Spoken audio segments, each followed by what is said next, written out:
Welcome to part 2 of March 10th trading day. Right now I'm writing out all the gainers and losers of the day. Then I will go through every chart, and whenever one sticks out to me, because most of them follow the same pattern, but any that stick out, I'm going to go over. A2 closed at 205. After hours it's up to 220. Most likely going to go from that price, dip down around a 10 or 11, then spike back up, then go down to where it started at the beginning of the day tomorrow. Now, a majority of these are oil companies, so they're just falling. Some notable pumps are PLAG and NOVN. The next one I want to take note of is SFET. It got a bunch of volume today, but it hasn't gotten any volume at the end of the day, so I doubt it's going to do any movement tomorrow.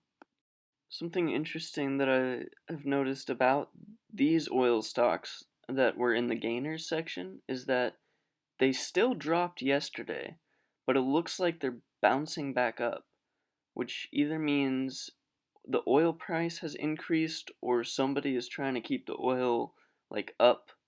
It's really weird. The next one I want to talk about is ICD. It looks like it has a pattern of spiking in volume and then 2 months later spiking in price. So that might be something to keep an eye on. Another pattern I've noticed is RTW and NAKD. They do pretty much the same thing, and they have pretty much the same chart. It's kind of interesting to look at. TELL is an oil company, so it's been on the fall, but all the other oil companies have been on the rise, so it's potentially a really good company, and it hasn't risen yet, so could gain a lot. I think the winner for this episode, though, is WTRH. It's a food delivery company, and it has an earnings announcement tomorrow. And it hasn't fully gone up in value yet, and it's increasing in volume. All the winners. Another stock that catches my eye is Tops, because it has a large amount of recent volume, but probably not anything to look at. SES also looks kind of cool, but I think the main one to look at is TRPX because it's a pharmaceutical company and it has yet to receive any news or anything, but it has received a little bit of attention recently. And now on to the losers. I'm gonna start off by saying if it has been losing money, it's most likely gonna continue losing money. So most of these I'm just gonna skip over because I don't think they're worth the time to talk about. However, there are a couple.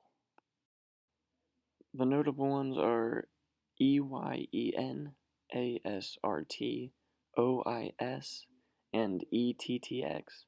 These are all oil companies that have not been on the rise yet, so they are most likely going to rise how the other companies did yesterday. The rest are primarily just pump and dumps or stocks that are on the losing side, so not really that great. Some weird ones are GER. That one I think is a new company.